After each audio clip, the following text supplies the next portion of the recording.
Good afternoon, everyone. You're halfway through another work week. Congratulations. We hope it's been a good week for you. Chuck's on the road today visiting a customer in Nebraska, so I'm here with Matthew, Jason, and Stein to show you the new goodies that are available to you in our February release.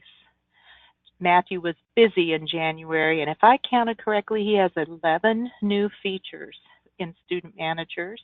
And I'm going to turn things over to him so he can share and demonstrate those items. And while I'm handing things off, I want to remind you, if you have questions or comments while he's talking, type those in the chat box, and I'll get those comments to him. And once he finishes, we'll have Stein and Jason give us an update on what's new in ACEware. So Matthew, are you about ready to get started?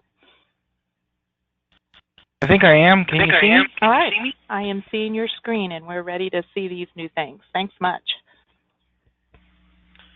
Well, yeah.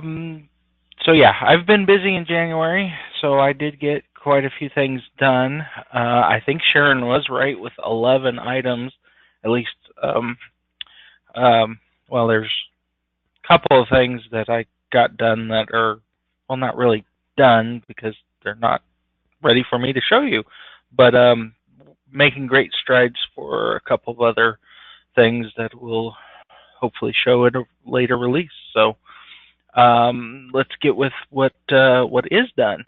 The first item I'm going to show is with really any report in the system, and I'm just going to go off of the quick reports on the name screen because I know that there is a graphic on this report.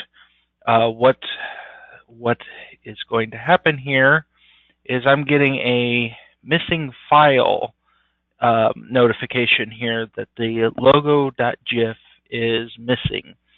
And if I go out and look into my demo folder, I do not see a logo.gif. I see a logo new, but no logo.gif. So yes, it isn't finding the logo, so it's telling me, and it also tells me what's going to happen next. Usually it would just skip over this, and you would see this open dialog box, and you'd be like, well, what the heck is this for? But from the instructions on the previous screen, now I know, oh, it's not finding a logo. I need to pick something so at least my report will run. And then I need to go back and do in modify mode and go and switch the graphic out to something that is in the system.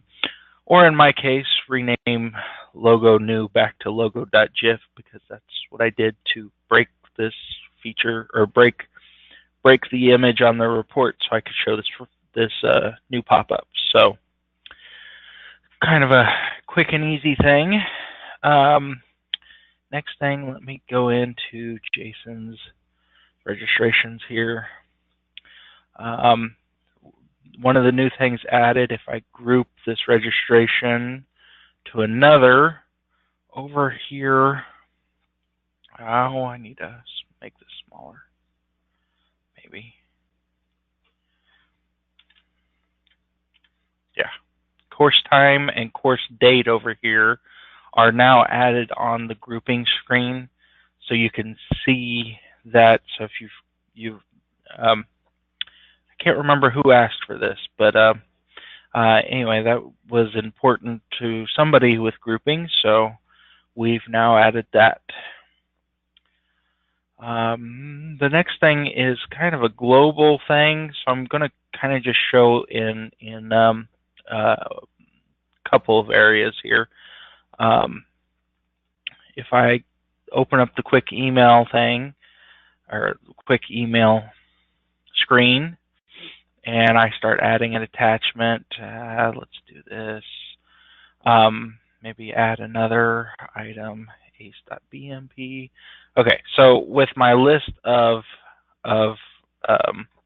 attachments, I've added a hover window, especially if it's going clear off the screen. Well, for one thing, I've widened this box anyway. But yeah, if you've got attachments going off the screen. Maybe they're in a long path, which you shouldn't be using long folder names anyway, but if you are having attachments in a long path, that can quickly go off the side of the screen. So I added this hover, and I have it set to where the comma is to give a line break, so you could see one after the other your attachments in that list, that pop-up box list. Kind of related to this, if I now pull up a course, let's look up this one. So I've got the pop-up now on the course attachment. Notice with my really long file names, it has gone ahead and broken my file names in the middle anyway, but it is also breaking at the comma as well, or giving a line feed at the comma.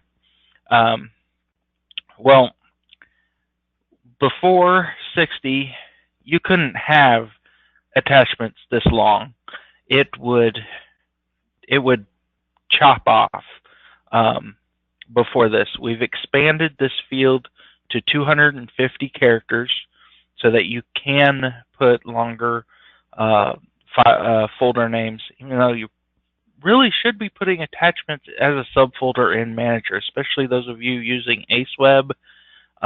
That's where ACEware can grab those items. But especially, we were finding that even with having it in a subfolder of Manager, you can bury some of these attachments pretty deep, and people were putting multiple attachments and running out of space in this field. So we added more space. And the other thing we've done, so let me add, let's go to another long file or a deep file location. Not Manager test. Where's my programs?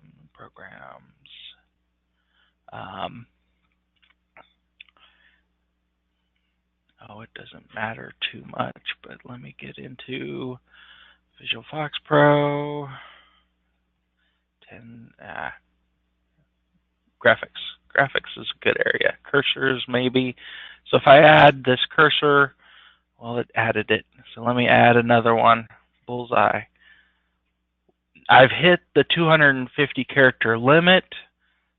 So now it's warning me, hey, you've got too many long attachments named here. Please find a way to shorten them. Basically saying, hey, Bozo, put them in the subfolder of Manager. Don't try to link them to somewhere on your C drive.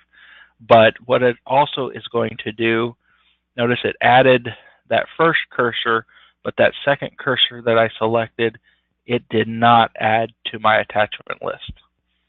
So it's not going to chop off or leave a chopped off attachment and throwing errors on ACEware and Student Manager when you try to email something.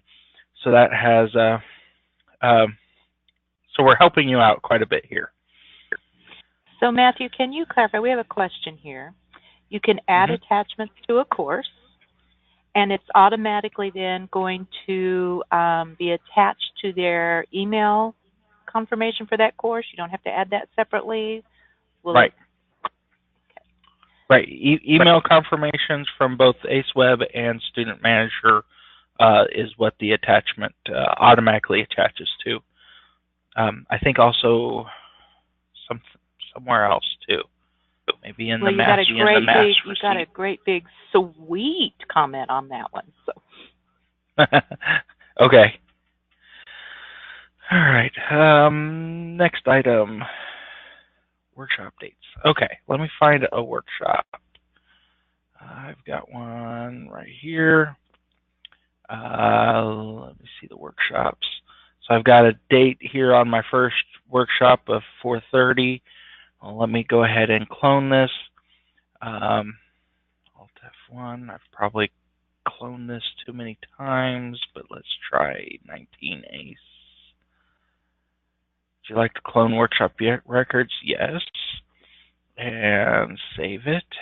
Now if I look at the workshop date has blanked out. Before, it would keep that 4/30/2018 date. Well, if you forget to change it, now you've got wrong dates published on the workshop and that sort of stuff. And plus, you're probably following your list of instructions, and you're going to be changing the date anyway. So we'll just have it blanked out for you, so you can come back in here and type it in. So that was a easy one for us to do. All right. Okay, close. Let's get out of here. One of the things that has been asked of us is to put a key down here in the bottom left-hand corner of preferences, telling you what the blue lettering and the purple lettering actually mean.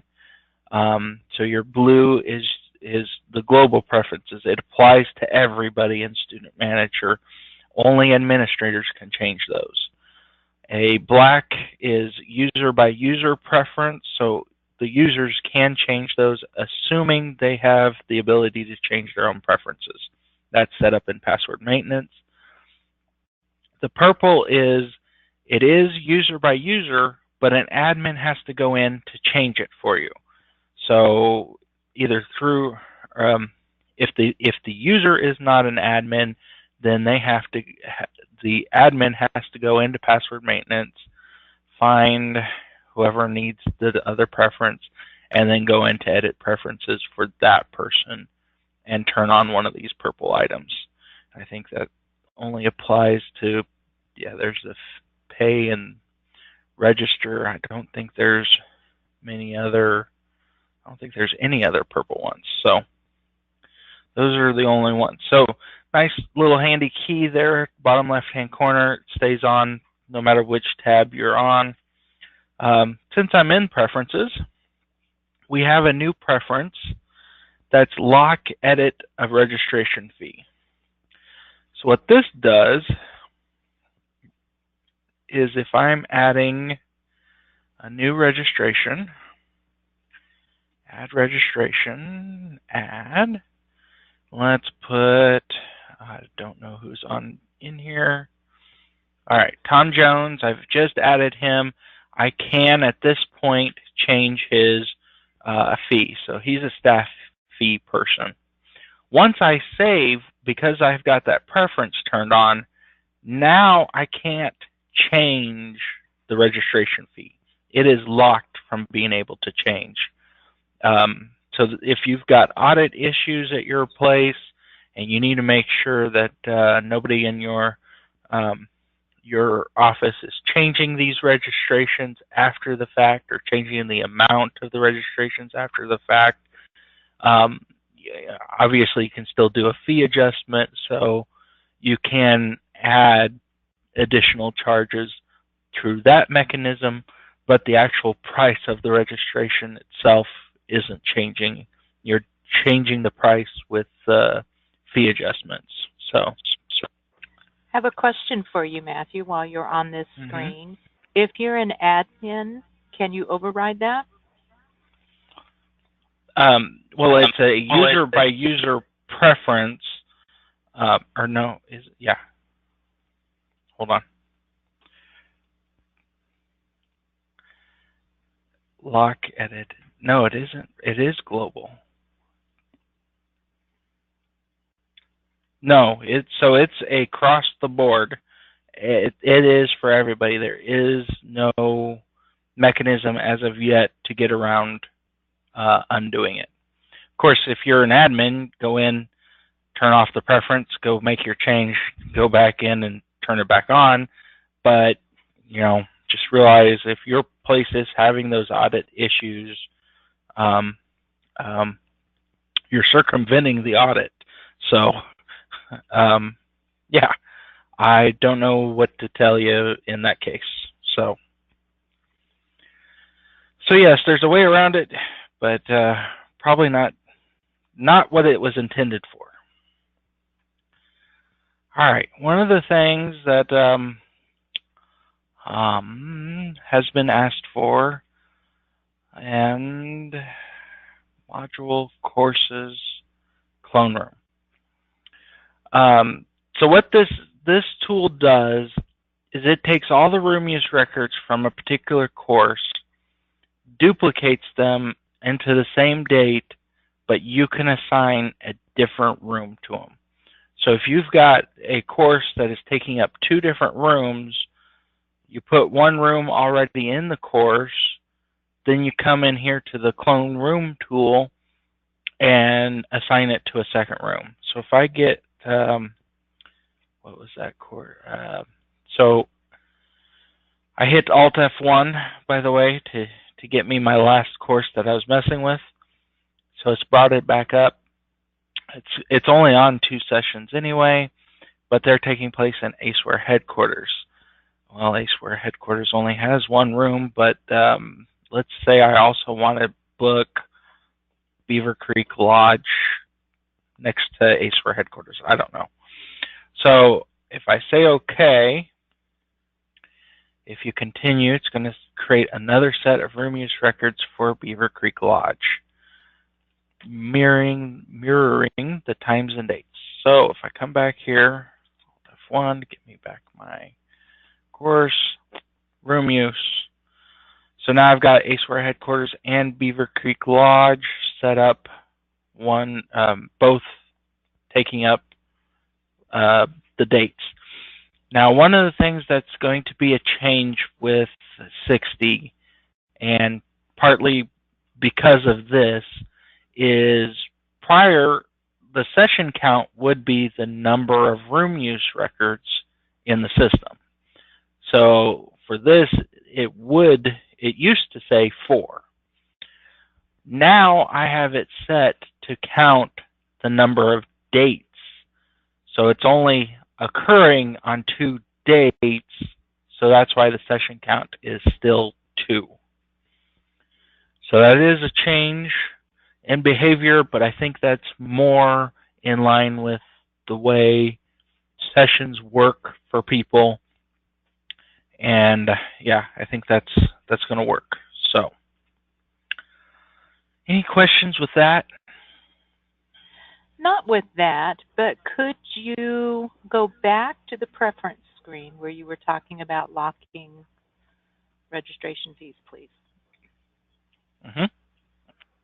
Could you explain the difference between where you see it's purple, where it says allow edit of fee amount on registration?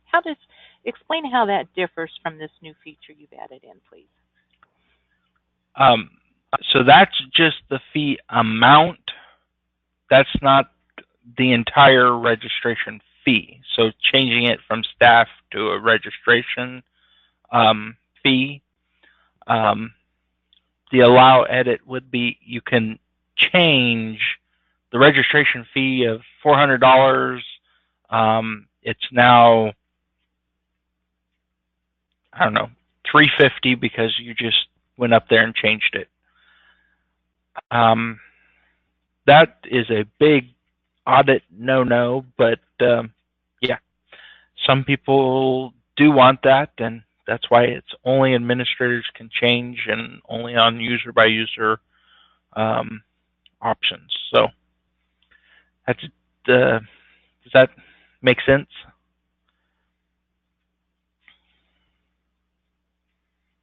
Yes, I think we have the answer. Okay. Thank you.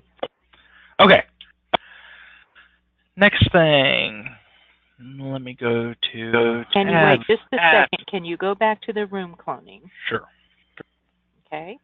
We have a question about this room use cloning. Can you edit times in the second room? For example, you only need the second room in the afternoon for breakout sessions.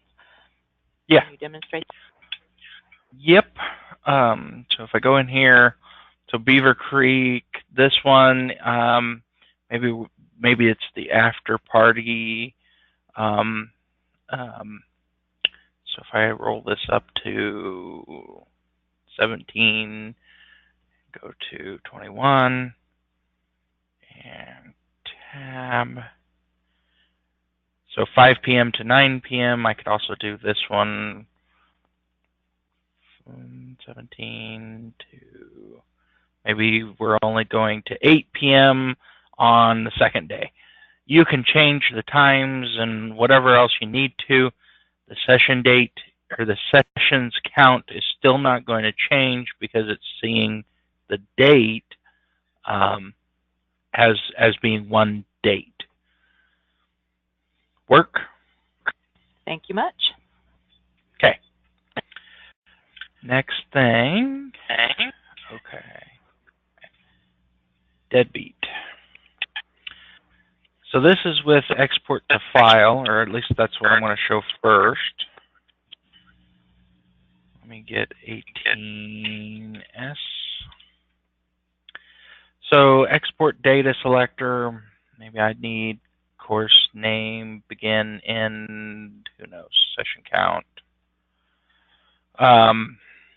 New option down here, Microsoft Excel XLSX. And actually, now that I'm thinking about this, this isn't as impressive here as it is other places. But one of the caveats with this is that you cannot use this without Excel being installed on the computer you're running Student Manager from. So if you're running Student Manager on remote desktop, you need to make sure you have a server license of Microsoft Excel on the server in order to use this feature. So if I export here, go to, where's my ACEhold? This PC, C drive, ACEhold. And let's just call this webinar, save. And it takes a second, but Excel just popped up. Notice it is in XLSX format, so it's brought it up for me in Excel and everything. What's more impressive is doing catalog exports, because with XLSX format, the pesky 255 character limit is now, we can go beyond that with XLSX. It's a 32,700 and some, I think 727 characters in a Excel or XLSX field. So your catalog descriptions should be able to fit. Now, 32,000 characters is about 20 pages in a novel. So if your course descriptions are more than 20 pages, then this isn't going to work. But most of you should have fairly nice, concise, I don't want modify, I want to export to file. Nice and concise catalog descriptions, so this should be a lot better for you. Yes, I don't care about phone numbers. What I really want to see is co-course name, begin date, end date. Let's get a catalog description and export to XLSX. Let's call it webinar 2. Save. Actually, that went pretty fast. So here's my catalog description. Notice it is going way, way far.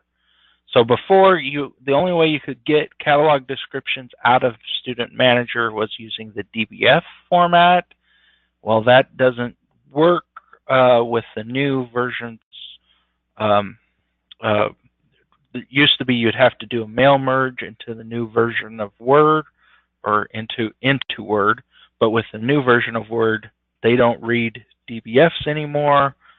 So hopefully this can help you get around that in doing your mail merges into Word, or heck, most printing companies for your catalogs should be able to take a Excel spreadsheet, so they should be able to take this and run with it.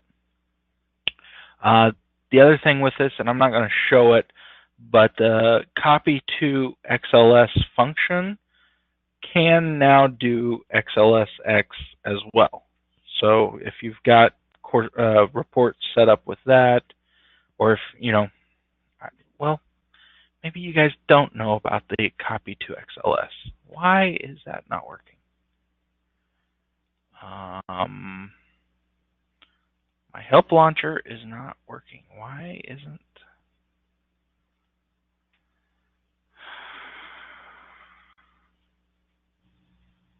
Okay. A browser will work for you? Yeah. I was trying to get around that. Let me bring it.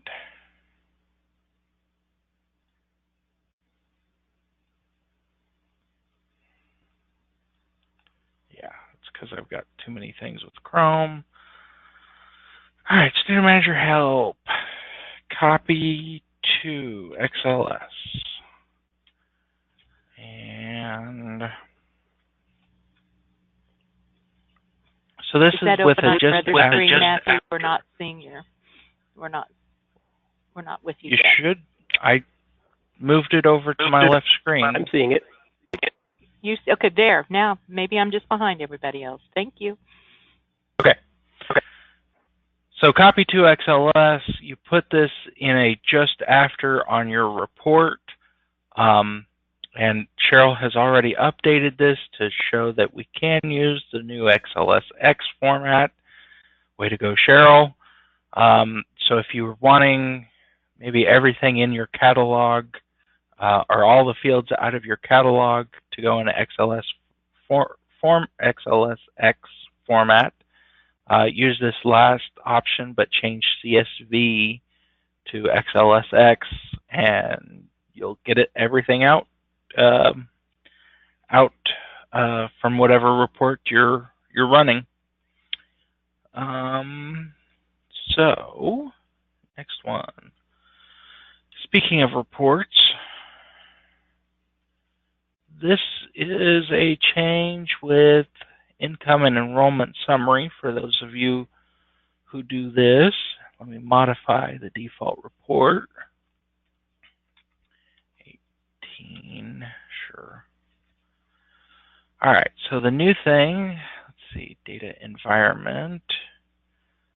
Go down here to the bottom of the list, or near the bottom. Localocat is now available in the cursor.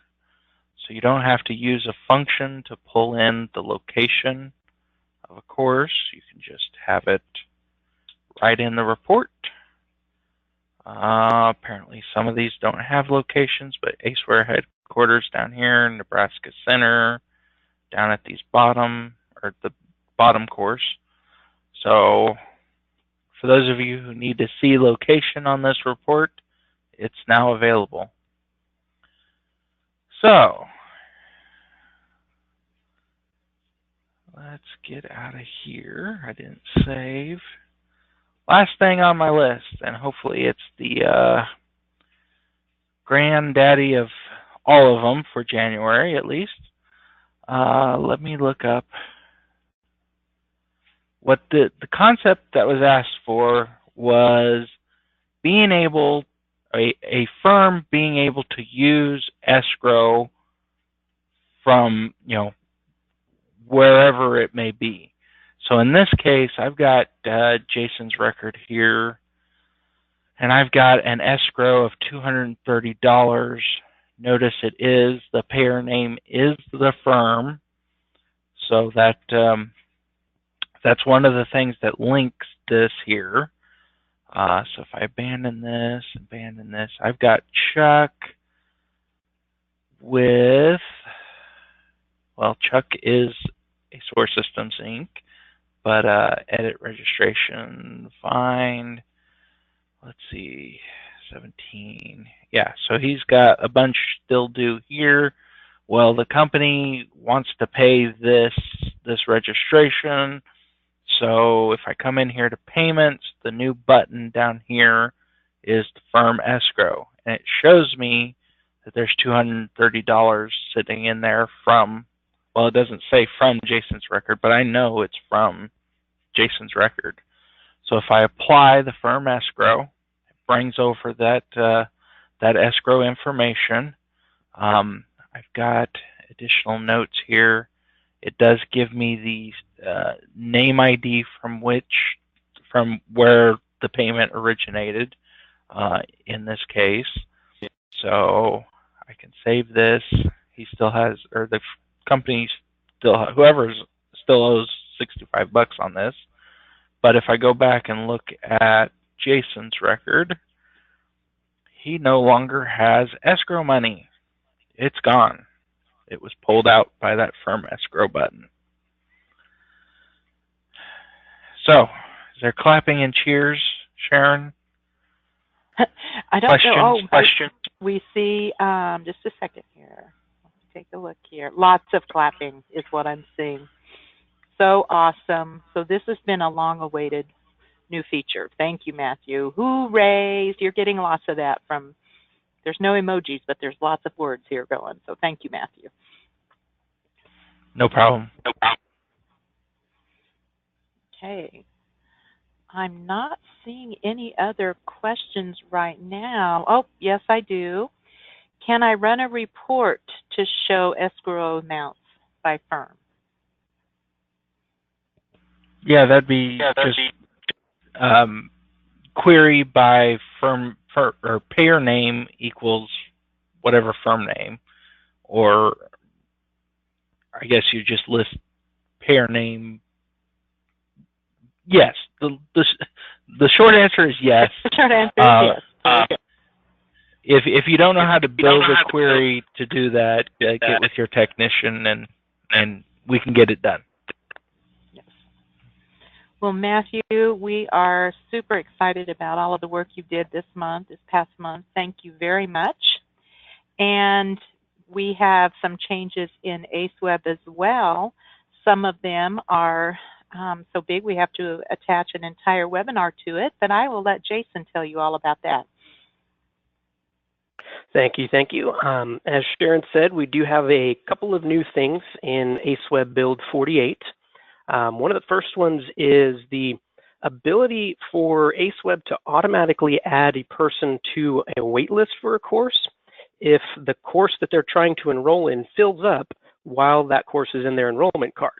So this is somewhat of a rare situation, but if you have those kind of really heavy rush where you open all your registrations and people are scrambling to get courses, they go and they pick a whole bunch of them and they're in their cart, they take too long and the class fills up.